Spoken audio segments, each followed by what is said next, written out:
Namaste, Masters. My name is Namita, and I'm your host tonight. I welcome you all to the last session on the occasion of Buddha Purnima. We will now sit for 15-minute meditation, and then we will have a wisdom sharing session with our guest speaker, Sai Krupa Sagar ji. So I request you all, please sit in a meditation comfortably. I will guide you, and then Kalpana ji will play some music for you. Please remove your specs. Cross your legs, clasp your hand, and slowly close your eyes. Take three deep breaths.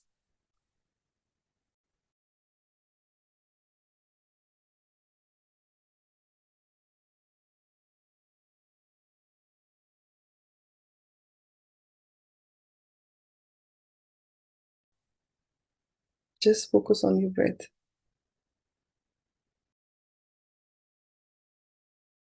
Don't try to change it. Just observe it.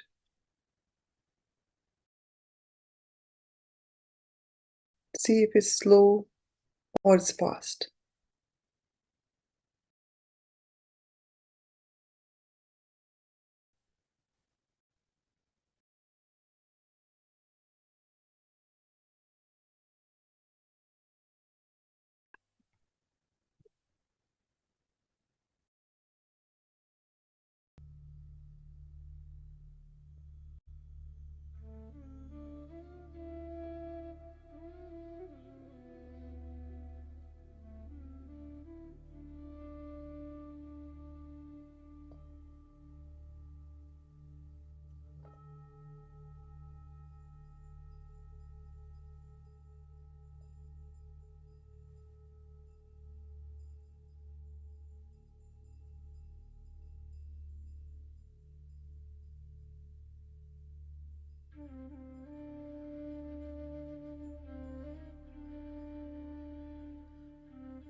Last 1 minute, masters.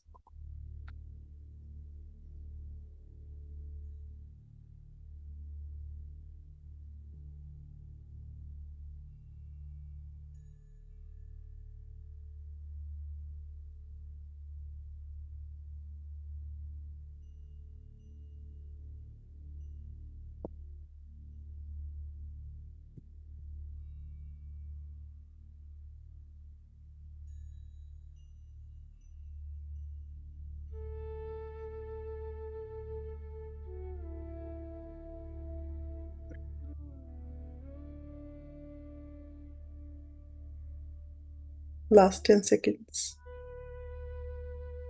10, 9, 8, 7, 6, 5, 4, 3, 2, 1.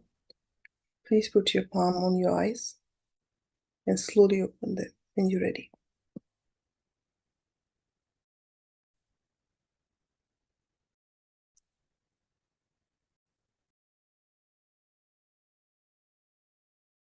Thank you all for joining us on the 11th day of Buddha and Maitreya Buddha series. So who is a Buddha? According to Mahayana teaching, a Buddha is a firstborn as a bodhisattva and then after many lifetimes progressed to Buddhahood. The historical Buddha himself was referred to as a bodhisattva before becoming the Buddha, the awakened one. Whereas Maitreya Buddha is the Buddha of the future, who will born to teach enlightenment in the next age. For us, our Maitreya Buddha was Pitama Subhash Patriji, who himself became enlightened in the year 1979. Since then, Patriji has been striving hard to awaken and enlighten each and every soul. He taught us the science behind breath and explained how we can use pyramid power to fasten our spiritual growth. So let's pay our sincere gratitude to Pitama Brahmashri Patriji for introducing us to the simple meditation technique of Anapanasati.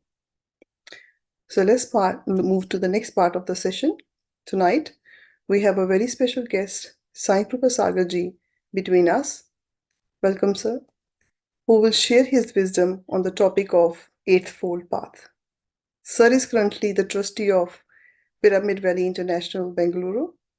He is an eager meditator from last 15 years, where he realized the profound benefits of regular and consistent meditation. He is a trained coach and public speaker. For the past 4 years, Sir has been conducting classes on meditation and Yoga Sutras through in-person classes in London and Bengaluru and through online classes globally. So without any further delay, let's welcome Sir. Thank you so much, Sir, for joining tonight and looking forward to hear from you. Over to you, sir. Wonderful. Thank you, Namitaji. Thank you, sir. Good evening, Masters. Good evening to Masters in Australia and the East. Good afternoon to folks in Europe and probably Southeast Asia and Asia. Thanks for having me on this platform. I know I've got shifted to the last day of this program, which is good. A lot of you probably are looking at, obviously, grand finales are always look forward to, right? So thanks to GK sir, we had this swap. And I've also seen some of the sessions, wonderful sessions over the last 10 days, and a lot of wisdom being shared by our PSS and masters. Absolutely wonderful. For me, being the trustee, I mean, I tried putting that Pyramid Valley. So being from Pyramid Valley, I wanted to put that backdrop, but it wasn't coming out well in this lighting. I'm at work. So my association with Buddha, Patriji has probably cemented it more physically as well, because the Pyramid Valley, the pyramid at Bangalore is called Maitreya Buddha Pyramid. And as Madam was telling, Maitreya Buddha is none other than Brahmashri Patriji. So we will listen to some wisdom from Gautam Buddha and also see how most of us in our lifetime have seen that being enacted by the Maitreya Buddha, Brahmashri Patriji. All right. So can I share a few slides? I hope I have the sharing permission. Yes, sir. Sure. Yes, You are a yes. co-host, so she should be fine. Okay.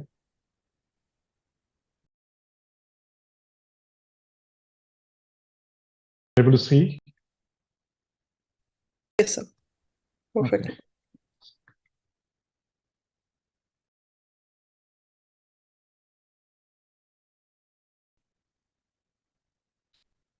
Wonderful. So all of us probably have heard about the Four Noble Truths, the Eightfold Noble Path.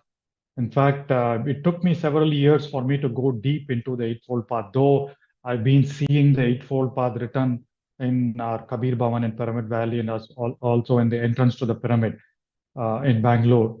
Patriji, initially when he started off, he wrote that in both in Hindi and English. So we all took it for granted, but then last year, around Buddha Purnima time, when people asked me to give some talks on Buddhist wisdom, there were some sessions like this happening.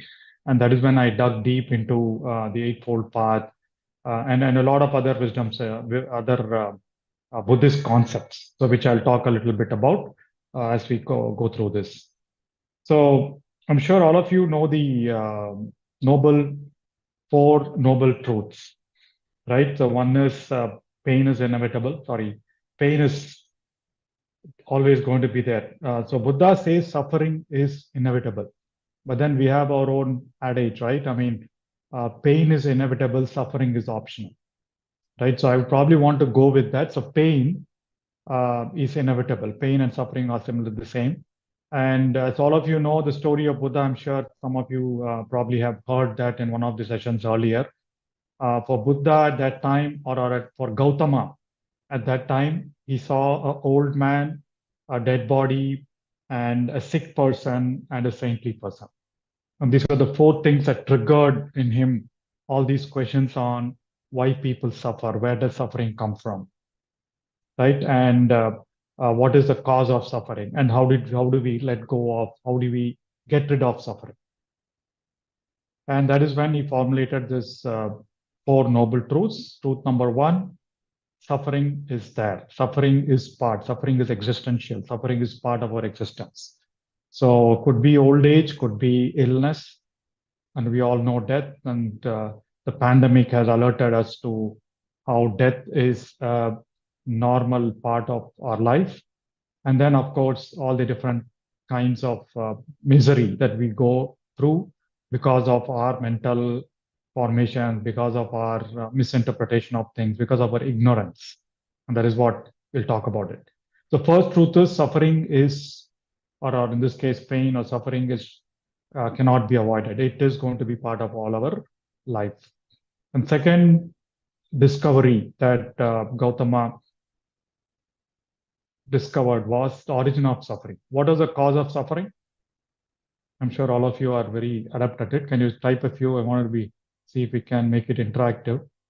What was the cause of suffering according to Buddha? Can some of you type it? Thoughts.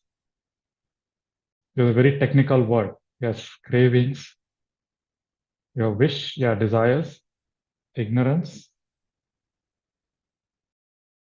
desire, yes, expectations, entanglements, all of these, yes, greediness.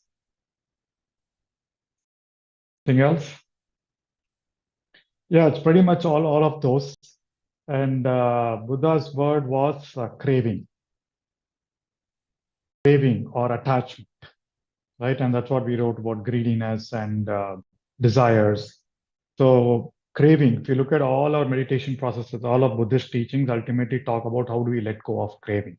So craving for the good, craving to avoid things that are unpleasant to us, craving for more knowledge, craving to be right, craving to avoid being wrong, craving to judge something, craving to avoid being judged by others. So origin of suffering, anytime we crave for a specific thing, could be we can call it as expectations, we can call it as desires, we can call it as greed. That is the origin of suffering. And the foundation for craving is always in the past. and in the memories of the past and expectations of the future. That is why they all say when you are in the present moment, there is no craving. Craving arises because of a memory. And craving is again not the same for everybody, right? I might crave for a specific feeling. That feeling I might get because of watching a particular movie or having a particular dish. But whereas someone else, it could be totally different. I might crave for a sweet, let's say, a wonderful piece of cake. But for someone else, the craving could be something else. Maybe if he's from India, it could be for a sweet like gulab jamun. For someone else, craving could be being with that one person. For person who is working, craving could be that job at Google, the job at Microsoft. So craving is the origin of suffering. That is the second truth. And then Buddha said, as he went through his sadhana, he was trying to figure out what is the cause. The cause is craving. How do I end the suffering? Is there an end to suffering? And the third truth is yes, there is an end to suffering. Craving can be stopped, suffering can be stopped. The suffering, which is also causes the whole life, the cycle of birth and death, can also be stopped. And how do we do that? The path to end of suffering is the fourth truth, which is the marga, which is the eightfold path. So a lot of, in fact, each of these can also be covered in one session each. I mean, there are a lot of books talked about it, but we will quickly dive into the path. We all know about suffering. We all know about misery. However, we all also know there are people that we know or in our families and our friends who love to be miserable, who love to keep complaining, who love to keep suffering. Even though you tell them 100 words of wisdom, they would not want to come out of that. It's up to the Patriji says it's their karmic level of evolution. It is their karma, right? But thankfully to PSSM and the Maitreya Buddha, a lot of us have gone beyond that. So let's look at quickly the eightfold path. I know a lot of you have seen this picture or an equivalent picture. Right view, right intention, right speech, right action, right livelihood, right effort, right concentration, and right mindfulness. We'll quickly dive into each of these. So right view is also called right understanding. So I'll cover these, and then towards the end, probably we'll take a couple of scenarios in how do we apply this. For me, whatever I've done so far, it's always about application. Meditation, how does it help me in my daily life? So we'll also see how this eightfold path is something that we can apply in our daily life. All right. So right view or right understanding. Some literature, it's also called right understanding. And you must have heard in our meditation discourses, right? A meditation allows us to see things as they are. Why don't we see things as they are? We don't see things as they are because we want to see things through the lenses that we wear, through the glasses that we wear of our own beliefs, our own attitudes, our own perceptions. We wear a blue color glass of fear. We look at everything from a fearful angle. We wear the red color glasses of doubt. We always see every situation with doubt, right? So what Patriji and Buddha and all the spiritual masters talk about is when you go through spiritual practices like meditation, slowly our thoughts come down, the samskaras get cleared up, and we start dropping all the unwholesome states, unwholesome effects of fear, anger, doubt, regret, shame. So all these slowly fall away. When all these slowly fall away, we see things as they are. Till then, observations lead us away from right view, and till then we are looking at things with a tainted glass. We look at life as, oh my God, this is what God or someone has, maybe this is my destiny, this is who I am. Right? So it's all about ignorance. We do things out of ignorance. We don't have the right understanding of our life. Now we know, right? What is life? We also know what does death mean, and how do we need to behave. So all that is this path, and then we've been going through a lot of these sessions, right? Seeing a thing in its true nature without name or label. Again, like our neuroscientists talk about, our body is wired to always being to be put us in a negative state of mind. We always keep judging things. We always add a label. And again, the name and label is never the same for two people. That is why it's not true. Truth is always the same for everybody, right? So, and then Buddha talks a lot about the Dhamma seals, the Four Noble Truths. Right? Understanding of the Four Noble Truths and the Eight Noble Path is also one way where you understand life fully. And one other point I'd want to highlight. So in Buddhism, there are three tracks. There is this track called ethical conduct, which is sila. There is this track called concentration or mental or mindfulness, which is samadhi. And there is a track called wisdom, which is panya. So Buddha says not just one thing is not alone enough. It's just not enough to pull you out of ignorance. So you need sila, samadhi, and panya. You need wisdom, you need meditation, and you need ethical conduct. And that is what our beloved Patriji ensures all that happens through Swadhyaya and Sajjan Sangatya, not just meditation, right? And then, in fact, even in a lot of other practices, it's not just about the rituals, it's not about the meditation. You also need to read scriptures. That's why they say. But for us, thankfully, it's something that we understand. So this eightfold path, the eight paths are also split into those two. The first two we're going to talk about is falls under wisdom, which is panya, right understanding and right thought or right intention. And then we're going to look at three things: right action, right speech, and right livelihood, which is more about ethical conduct, sila. And then the last two, right concentration and mindfulness, is in the samadhi track.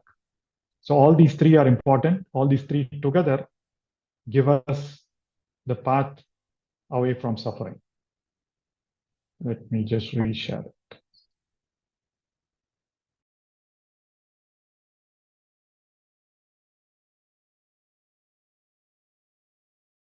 So, all right, so right view and understanding. So in Buddha's primary teaching, I'm sure it must have been covered in some of the things, right? There are three Dhamma seals, three marks of existence, three truths of existence, three Dhammas. Number one is impermanence. We all have heard about it.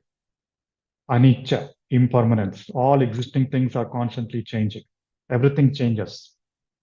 Number two is no self, non-self, which was a big revelation to me, because most of us have grown up in this whole era of talking about soul, right? And then Buddhism talks about no self.